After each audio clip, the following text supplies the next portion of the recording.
सुप्रभात विद्यार्थियों, online class में आप सभी का स्वागत है। कक्षा 10वीं के अंतर्गत व्याकरण में आज हम पढ़ेंगे पद परिचय। ठीक है, तो सबसे पहले पद परिचय जानने से पहले हमें ये पता होना चाहिए पद हम कहते किसे हैं। ठीक है, तो पद किसे कहते हैं इसको हम एक उदाहरण के माध्यम से जानेंगे कि जैसे मेरे पास एक शब्द है, मैंने लिया एक शब्द कमल, दूसरा शब्द लिखा हमने तालाब, तीसरा लिखा खिलते।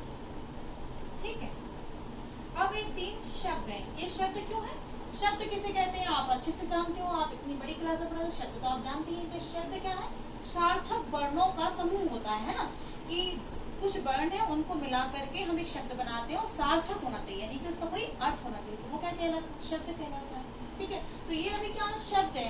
कमल है, स्वतंत्र है, अभी ये शब्द है और इसका एक अर्थ होता है कि फूल का नाम है। ठीक है, तालाब है, तालाब क्या है? तालाब आप जानते ही हो, तालाब जहाँ जल भरा होता है एक निश्चित जगह में, जहाँ तालाब उसको हम कहते हैं, है ना। तो ऐसे ही खिलते हैं, खिलते मतलब क्या है? क्रिया है यहाँ पे खिलना। अभी ये तीनों शब्द हैं अकेले, क्यों? क्योंकि ये अभी स्वतंत्र रूप से लिखे हुए हैं। ठीक है, अब यही शब्द अगर हम किसी वाक्य में रख दें, ठीक है, इनसे हम एक वाक्य बनाते हैं। ठीक है, जैसे हमने अब इनसे बनाया ये वाक्य। ठीक है, अभी ये क्या है? शब्द है, एक शब्द ये है, दूसरा ये है और तीसरा है। अब इन तीनों शब्दों को मिलाकर के हम एक वाक्य बनाते हैं। ठीक है, तो एक सेंटेंस हमने बनाया क्या कि कमल तालाब में खिलते हैं। क्या लिखेंगे हम? कमल तालाब में खिलते हैं। और अब आप देख रहे हैं कि ये जो शब्द हैं अभी ये स्वतंत्र थे, आजाद थे, अलग अलग लिखे हुए थे। अब हमने इनको एक सेंटेंस में रख दिया है, तो इनको एक अपना एक निश्चित स्थान मिल गया है। आप देख रहे हैं कि कमल को एक यहाँ पे इस वाक्य में कमल को पहले स्थान पर रखा गया है और ये किस स्थान पर रखा गया है इसकी हम चर्चा करेंगे। और तालाब को भी एक स्थान मिल गया है सेंटेंस में, और खिलते हैं भी एक सेंटेंस में, इस सेंटेंस में उनको एक स्थान मिल गया है। तो ये जो शब्द हैं वही शब्द जब इस वाक्य में प्रयोग हो गए हैं तो ये क्या बन गए हैं? पद बन गए हैं। क्या बन गए हैं? पद। पद क्यों? पद मतलब क्या है कि उनको एक स्थान, जैसे मैं भी एक पद पर हूँ, जैसे मैं टीजीटी के पद पर कार्य करती हूँ। ठीक है, अगर आपको अपना परिचय देना हो तो आप अपने परिचय में क्या कहेंगे? आप परिचय में कहेंगे, जैसे आपसे मैं कहूँ कि आप अपना परिचय दीजिए, है ना, तो आप क्या कहेंगे कि मैं एक विद्यार्थी हूँ, मेरे माता पिता का नाम ये है, मैं कक्षा 10वीं में पढ़ता हूँ। इस प्रकार से ही तो आप अपना पद परिचय देंगे ना, यानी कि आपने अपने बारे में इंट्रोडक्शन दिया। इसी प्रकार से शब्द हैं, इनका भी परिचय हो जाता है जब हम वाक्य में प्रयुक्त कर देते हैं, यानी कि इनको एक स्थान मिल गया है और एक निश्चित स्थान मिल गया और ये बंध गए हैं, इसमें वाक्य में ये बंध गए हैं। अभी ये स्वतंत्र थे, अब ये वाक्य में क्या है?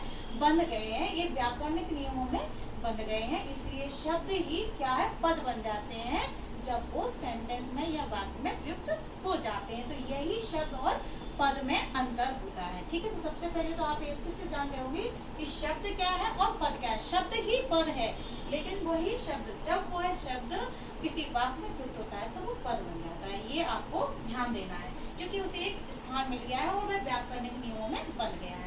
अब इसी पद का जब हम व्याकरणिक दृष्टि से परिचय कराते तो वो क्या कहलाता? पद परिचय। ठीक है, तो हम एक पद परिचय की परिभाषा बना देंगे। तो परिभाषा आपको लिखना जरूरी है, आपको यहीं से लिखना है, स्टार्ट करना है अपनी कॉपी में। यहाँ से उदाहरण नहीं लिखने हैं, क्योंकि ये तो मैंने आपको समझाने की दृष्टि से लिखे थे। परिभाषा आपको लिखनी है पद परिचय टॉपिक डाल करके कि किसी वाक्य में प्रयुक्त शब्द में यहाँ इसलिए लिख रही हूँ आपकी पहचान के लिए, और उसी के ब्रैकेट में इसीलिए उसे लिख रही हूँ पद, है ना, कि वो क्या है? पद है। वहां पर प्रयुक्त शब्द या पद का व्याकरणिक दृष्टि से, यानी कि व्याकरणिक दृष्टि मतलब क्या है कि व्याकरण में संज्ञा, सर्वनाम, विशेषण, क्रिया ये सभी आते हैं ना, तो वह शब्द जो है वह जो पद है वह किस स्थान पर है? क्या वो संज्ञा है, सर्वनाम है, विशेषण है, क्रिया है या क्रिया विशेषण है? ये सब बताना ही, उस पद के बारे में बताना ही क्या कहलाता है? पद परिचय कहलाता है ना। तो व्याकरणिक दृष्टि से परिचय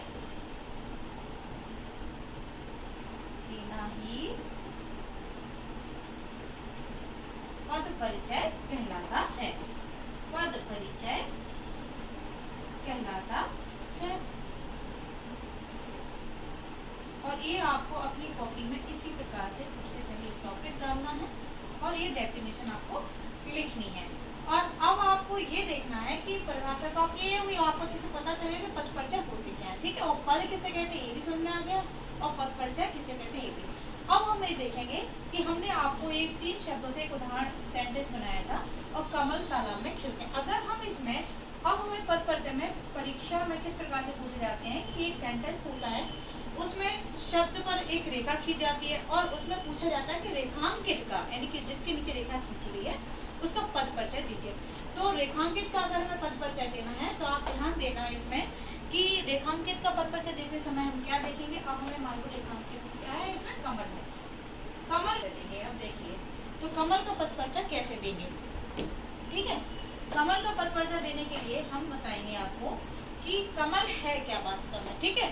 तो कमल क्या है, संज्ञा है, कमल क्या है, संज्ञा है। और ये कौन सी संज्ञा है, व्यक्तिवाचक संज्ञा है। तो इसके बारे में सबसे पहले तो हमें ये बताना पड़ेगा कि कमल है क्या, मतलब संज्ञा है कि क्रिया है। कमल क्या है, संज्ञा है। और कौन सी संज्ञा है, व्यक्तिवाचक। तो इसमें जो हम पद परिचय देंगे कमल का, ठीक है, कमल का पद परिचय मैं दे रही हूँ यहाँ पे, तो आप उदाहरण लिख दीजिए इसके बाद में। तो कमल का पद परिचय आप जब देंगे तो इसमें क्या लगेंगे, सबसे पहले तो व्यक्तिवाचक संज्ञा, क्योंकि कमल फूल का नाम है, ठीक है ना, एक फूल का नाम है। तो कमल क्या हो गई है, व्यक्तिवाचक संज्ञा हो गई है सबसे पहले। फिर हमें इसमें बताना पड़ेगा लिंग वचन, ठीक है। लिंग क्या है, कमल तालाब में खिलते हैं। हम कमल का लिंग कैसे पता चलेंगे कि कमल पुल्लिंग है कि स्त्रीलिंग है। तो कई बार कुछ ऐसे शब्द जो होते हैं जो प्रकृति में है, उनके हिसाब से जब क्रिया प्रयुक्त होती है तो उसी के अकॉर्डिंग, उसी के अनुसार हम निर्धारित करते हैं कि वह स्त्रीलिंग है या पुल्लिंग है, ठीक है। तो कमल के अनुसार क्रिया क्या होगी है, खिलते हैं, है ना। अगर एक कमल होता, कमल खिलता है, खिलता है यानी कि क्या, पुल्लिंग है, ठीक है। तो यहाँ पे इस पर क्या लिख देंगे, लिख देंगे। अब वचन आपको बताना है, वचन क्या होता है, संख्या, मतलब कि वह एक संख्या में है कि अधिक संख्या में है।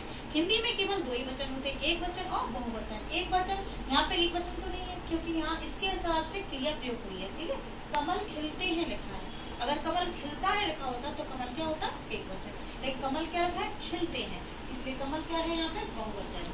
तो आपको क्या लिखना है, यहाँ पे बहुवचन लिखना है। इसके बाद क्या लिखना है आपको, इसमें आपको और क्या बताना होता है, कारक बताना होता है इसमें कि कमल तालाब में खिलते हैं, यानी कमल के बारे में बताया गया कि क्या खिलते हैं तालाब में, कमल खिलते हैं।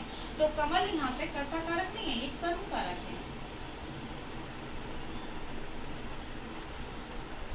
ठीक है। तो पहली बात है कि पद का परिचय देते समय हमें क्या करना होता है कि उसका व्याकरणिक नियमों से वह पद जो है किस प्रकार से बना हुआ है, उसका क्या व्याकरणिक यूज हुआ है इस सेंटेंस में, उसी हिसाब से उसका परिचय कराना ही पद परिचय कहलाता है। तो सबसे पहले तो आपने ये जाना कि पद परिचय किसे कहते हैं और एक उदाहरण देना। अब हम ये जानेंगे कि पद परिचय होते कितने प्रकार के हैं। पद परिचय 5 प्रकार के होते हैं। पद परिचय कितने प्रकार के होते हैं, 8 प्रकार के मुख्यतः। तो पहला जो है वह संज्ञा, संज्ञा का पद परिचय कराना, सर्वनाम का,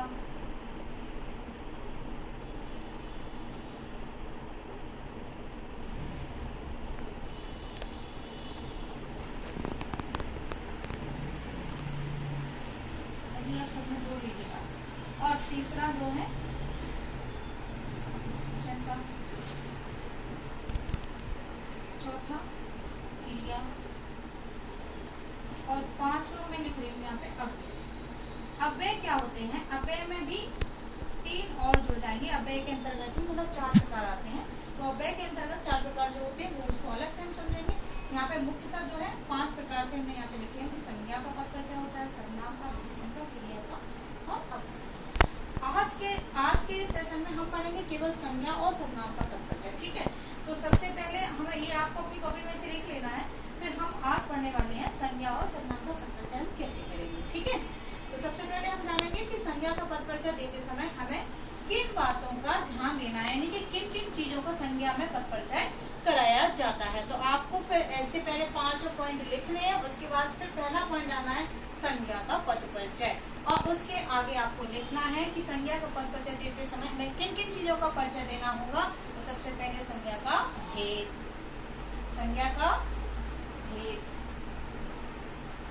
फिर क्या बताना होगा हमें, लिंग, जैसा कि अभी हमने पहले उदाहरण में जाना था। उसके बाद हमें क्या बताना होगा, वचन, उसके बाद हमने आपको कारक भी बताया था, उसके बाद बताएंगे हम कारक, और इसका जाना जरूरत नहीं है, क्रिया के साथ उसका संबंध भी हम बता सकते हैं, ठीक है, क्रिया के साथ संबंध भी हम बता सकते हैं, लेकिन ये जरूरी नहीं है। आपको मैं बता दूं कि आप अगर इन चारों का पद परिचय दे देते हैं, चारों चीजों के बारे में बता देते हैं, उस शब्द के बारे में, तो ये अगर वो संज्ञा है तो ये पूरा परिचय हो जाता है। और कई बार अगर हमें कारक नहीं आता है तो कोई बात नहीं, आप केवल संज्ञा का भेद बताइए और लिंग और वचन, आपको पूरा मार्क्स परीक्षा में मिल जाएगा। इस बात का आपको विशेष ध्यान देना है। तो संज्ञा का पद परिचय देने समय हमें किन चीजों का ध्यान देना है, संज्ञा का भेद बताना होगा, सबसे पहले क्या लिखना होगा, संज्ञा का भेद, उसके बाद हम लिंग बताएंगे, फिर वचन बताएंगे और फिर कारक बताएंगे, ठीक है। इसी प्रकार से हम सर्वनाम के आगे लिखेंगे, आपको अपनी कॉपी में लिखना है बेटा। इसी प्रकार से सर्वनाम में भी आपको क्या बताना होगा, सर्वनाम का भेद बताना होगा, पहले सर्वनाम का भेद, और सर्वनाम का भेद बताने के बाद आपको सेम प्रोसेस है उसमें, क्योंकि सर्वनाम क्या होते हैं, संज्ञा की ही जगह प्रयुक्त होते हैं, तो जो चीज हम संज्ञा के बारे में बताएंगे वही सेम देखो सर्वनाम के बारे में भी मैं बता रहा होता है।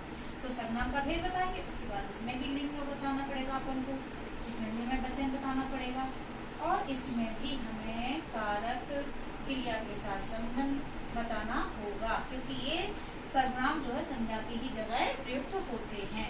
तो ये आपको समझ में आया कि संज्ञा में क्या बताना है, सर्वनाम में क्या बताना है। इसके बाद की बात चीजें हम बाद में पढ़ेंगे, ठीक है। तो आज हम इनके बारे में जानेंगे। उदाहरण अब आप यहाँ पे देखेंगे, एक उदाहरण हम ले लेते हैं, ठीक है। जैसे मैंने एक उदाहरण दिया, मोहन कक्षा 10वीं में पढ़ता है, ठीक है। ये हमने एक सेंटेंस यहाँ पे लिखा और हमें देना है इसमें परिचय। अब इसमें हमें मोहन का परिचय देना है, ठीक है, और हमें कक्षा का भी देना है, क्योंकि आप ये देख रहे हैं कि इस सेंटेंस में अगर हम ध्यान दें तो पढ़ता तो क्रिया है, और 10वीं क्या है, ये विशेषण हो गया इसमें किसका, कक्षा का, और संज्ञा अगर कोई है तो वो कौन कौन सी है, मोहन और कक्षा, इसमें संज्ञा है। तो हमें सबसे पहले मोहन का परिचय देना है, तो हम यहाँ पे लिखेंगे मोहन, और मोहन के आगे में पद परिचय देना है। अब मोहन का पद परिचय देते समय हमें किन किन चीजों का ध्यान देना है, हमने आपको बताया, यहाँ पे लिखा है, संज्ञा का भेद बताना है। तो मोहन किस प्रकार की संज्ञा होगी, व्यक्तिवाचक संज्ञा, क्योंकि मोहन किसी का नाम है। तो यहाँ पे सबसे पहले मोहन के आगे हमें क्या लिखना होगा, व्यक्तिवाचक संज्ञा, ठीक है। इसके बाद हम क्या लिखेंगे, अब हमें इसमें बताना क्या होगा, लिंग बताना होगा। तो मोहन कौन सा लिंग होगा, यहाँ पे मोहन पुल्लिंग है, लेकिन इस बात का भी आप ध्यान दीजिएगा कि यहाँ पे नाम के हिसाब से ही आप डिसाइड नहीं करना, क्योंकि मुख्यतः तो क्रिया के हिसाब से ही डिसाइड होगा, क्योंकि क्रिया जिस हिसाब से प्रयुक्त होगी, अगर उसमें पढ़ता है ता ती थे था थी थे इस तरीके से है तो थी है, तो लड़की के हिसाब से, पढ़ती होता तो लड़की होती, हो सकता है किसी लड़की का मोहन नाम हो, फिर क्या करेंगे, है ना। तो इस अकेले मोहन नाम से ही नहीं जाइए कि अगर आपको लगता है कि मोहन तो लड़के का ही नाम होता है, कभी लड़की का भी तो हो सकता है ना, इसलिए कहाँ से इसको डिसाइड करना है आपको, क्रिया से, है ना। तो व्यक्तिवाचक संज्ञा है सबसे पहले, और लिंग इसका क्या है, पुल्लिंग है ना। लिखा है कि मोहन कक्षा में पढ़ता है, तो ये पुल्लिंग है, स्पष्ट हो रहा है अच्छे से। इसके बाद एक ही लड़का है तो एक वचन हो जाएगा, और इसके बाद इसका कर्ता, इसका कारक बताना, और कारक मैंने आपको पढ़ाए हुए हैं, 8वीं क्लास में पढ़ाया, और मैं आपको कारक को अलग से भी पढ़वा दूंगी और अलग से एक वीडियो भी भेज दूंगी, ठीक है। तो एक वचन हो गया, और कारक क्या है, मोहन, मोहन के बारे में बताया कि मोहन करता है, पढ़ता कौन है, मोहन पढ़ता है, इसलिए मोहन क्या है, कर्ता कारक। तो हम क्या लिखेंगे इसमें, कर्ता कारक। और अगर हमें क्रिया के साथ संबंध बताना हो तो हम क्या बताएंगे कि ये पढ़ता है क्रिया का करता है, क्या लिखेंगे हम, पढ़ता है, पढ़ता क्रिया का करता, करता है, करता है मतलब करने वाला, ठीक है। तो इस प्रकार से एक मोहन का पूर्ण परिचय, संपूर्ण परिचय हो गया है, यही मोहन का पद परिचय कहलाता है, ठीक है। इसके बाद जो है हमें कक्षा का भी देना है। अब हम कक्षा का पद परिचय देंगे। तो कक्षा का पद परिचय देते समय हमें क्या बताना होगा कि कक्षा किस प्रकार की, सबसे पहले मैं संज्ञा का भेद बताना है। तो कक्षा किस प्रकार की संज्ञा होगी आपको पता है। संज्ञा 3 ही प्रकार की होती है, व्यक्तिवाचक संज्ञा, जातिवाचक संज्ञा और भाववाचक संज्ञा। तो ये समूह वाली संज्ञा कक्षा एक पूरे समूह का बोध कराती है, एक पूरे दल का बोध कराती है, ये जातिवाचक के अंतर्गत आती है। तो ये कौन सी संज्ञा है, जातिवाचक संज्ञा। तो हमें इसके बारे में क्या लिख देंगे, पहले जातिवाचक संज्ञा, ठीक है। ये क्या है, जातिवाचक संज्ञा है। फिर इसमें भी हमें लिंग बहुवचन बताना है। तो ये कक्षा है, कक्षा क्या है, कक्षा चल रही है ना। हम लिख कैसे पता चलाएंगे इसका, हम इसी शब्द से दूसरा सेंटेंस बनाए अपने मन में कि कक्षा चल रही है, कक्षा चल रहा है ऐसे नहीं बोलते हैं। तो कक्षा चल रही बोल लेंगे तो इससे साफ पता चल जाएगा कि कक्षा क्या है, स्त्रीलिंग है। तो हम क्या लिख देंगे, यहाँ पे स्त्रीलिंग लिख देंगे। और इसके बाद एक वचन ही है, क्योंकि कौन सी कक्षा है, केवल 10वीं की कक्षा है, इसलिए एक वचन है। ये भी कौन सी है, एक वचन है, ठीक है। अब कक्षा 10वीं में पढ़ता है, तो इसी के हिसाब से मैं लगाया गया। ये कारक चिन्ह किसका, अधिकरण कारक का। तो यहाँ पे हम लिख देंगे अधिकरण कारक, कौन सा, अधिकरण। और ये हो गया आपका पूरा परिचय संज्ञा में। तो संज्ञा का पद परिचय देते समय आपको तीनों प्रकार की संज्ञाओं का बोध होना जरूरी है, व्यक्तिवाचक संज्ञा, जातिवाचक संज्ञा और भाववाचक संज्ञा। इसके लिए आपको इनको एक बार पढ़ना होगा, रिवीजन करना होगा, तभी इनका आप परिचय दे सकेंगे, ठीक है। इसके बाद हम जानेंगे सर्वनाम का पद परिचय।